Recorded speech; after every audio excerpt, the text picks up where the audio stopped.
राहुल गांधी को दोषी करार देते हुए सजा का ऐलान किया गया और उसके बाद से लगातार प्रतिक्रिया भी इस पूरे मामले पर सामने आ रही है। मध्य प्रदेश के गृह मंत्री नरोत्तम मिश्रा ने अब निशाना साधा है। राहुल अगर अपराधी नहीं है तो 7 बार आखिर जमानत पर क्यों है, ये साफ तौर पर उनका सवाल। राहुल गांधी ने 3 बार अदालत से माफी मांगी है।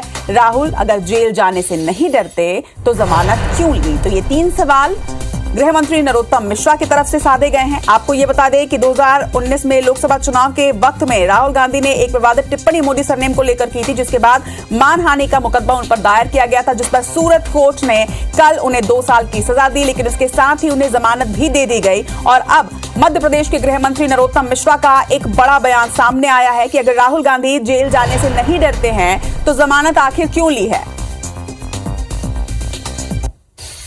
कि कहते हैं कि अपराधी नहीं है, हम कब कह रहे हैं अपराधी है, पर 7 बार जमानत पे तो है। 7 बार जमानत पे क्यों है ये बताएं। 3 बार अदालतों से माफी क्यों मांगी है ये बताना चाहिए। अगर सत्य बोलती हैं तो माफी क्यों मांग रहे हैं, ये मूल प्रश्न है। अगर जेल जाने से उन्होंने लिखा है डरते नहीं है तो फिर जमानत क्यों ली? तो आपने सुना कि गृह मंत्री नरोत्तम मिश्रा ने क्या कुछ कहा है। आप जरा इस पर प्रतिक्रिया भी ले लेते हैं, चर्चा भी करेंगे। हमारे साथ कांग्रेस नेता सुदेश शर्मा और बीजेपी नेता रजनीश अग्रवाल हैं। आप दोनों का ही स्वागत है। अब जब बीजेपी की तरफ से ये निशाना साधा गया है तो प्रतिक्रिया सबसे पहले मैं कांग्रेस से ले लेती हूँ। स्वदेश जी, आपने सुना कि गृह मंत्री नरोत्तम मिश्रा का क्या कहना है कि अगर नहीं डरते जेल जाने से तो आखिर जमानत क्यों? माननीय गृह मंत्री जी को मैं ये बता देना चाहता हूँ कि देश संविधान से चलता है और संविधान में एक व्यवस्था है कि अगर निचली अदालत से गलतफहमियों के कारण किसी को न्याय नहीं मिल पाता तो वो उससे ऊंची और अदालत में पहुंचता है न्याय के लिए। उसमें नहीं मिलता तो और ऊंची पहुंचता, लास्ट में राष्ट्रपति तक पहुंच जाने का हमारे संविधान में वर्णन है और निश्चित रूप से ये प्रक्रिया अपनानी जानी चाहिए।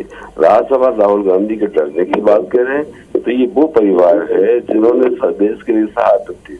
इंदिरा जी हो आपने देखा है, राजीव जी हो आपने देखा है, तो ये वो उस परिवार के सदस्य है।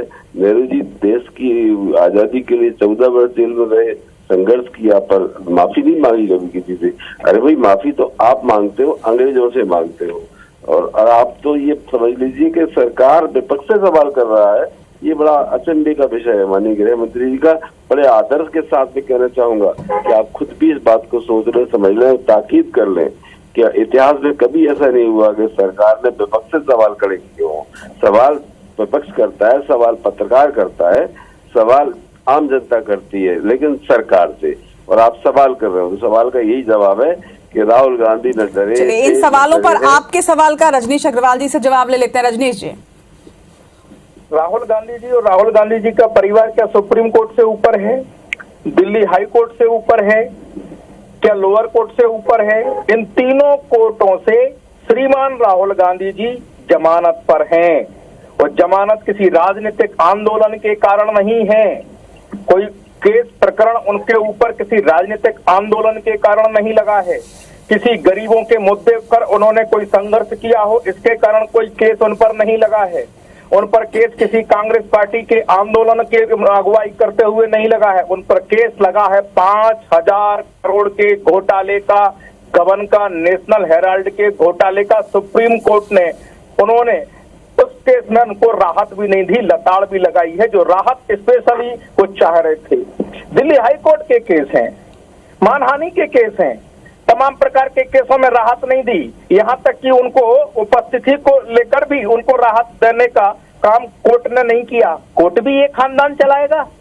ये पार्टी आपकी बपौती हो सकती है, अधिनायकवाद हो सकता है, आपकी पार्टी में आपके हिसाब से चलने के नेता तैयार हो सकते हैं, लेकिन ये देश मुझे आपत्ति है बपौती शब्द पर। ये प्रवक्ता महोदय को जनता से और कांग्रेस के लोगों से रजनीश जी, शब्दों पर थोड़ा सा शब्दों पर आप ध्यान दें, ऐसा कुछ ना हो कि कोई शब्द आपत्तिजनक नहीं है। आपको अगर लगता है तो आप बाहर कर दीजिए। इस तरह के शब्द बोलेंगे तो निश्चित रूप से घोर निंदा की जाएगी और आपको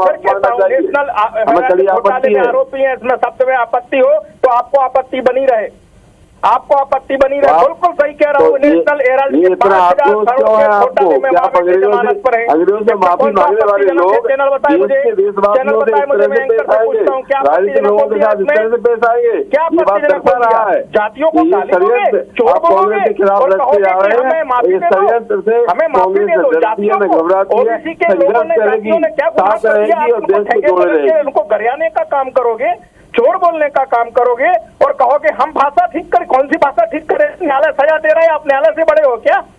आप सुप्रीम कोर्ट से बड़े हो क्या? और जमानत पर हो आप, और किसी राजनीतिक आंदोलन में कोई प्रकरण दर्ज नहीं है। और चैनल में उससे एंकर पूछते हैं कि आप आपकी भाषा पर संयम रखिए। कौन सा भाषा गलत बोल दी मैंने? उठाकर देखिए। चलिए एक छोटा सा कमेंट ले लूं मैं। रजनीश जी, आपने अपना पक्ष रख लिया। अब एक बार जरा मैं कांग्रेस से थोड़ा सा छोटा सा कमेंट ले लूं जी।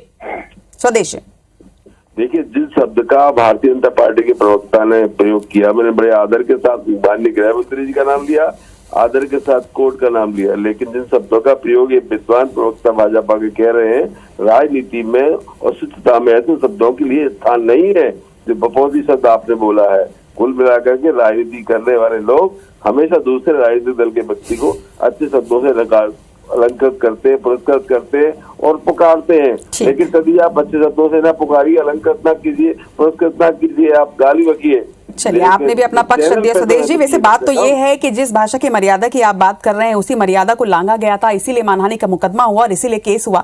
क्या लिहाजा हमने कल ही ये बात कही थी कि ये मुद्दा इतनी जल्दी ठंडा होगा नहीं, इस पर लगातार डिबेट्स होती रहेंगी। आप दोनों इस चर्चा में जुड़े, इसके लिए बहुत बहुत शुक्रिया।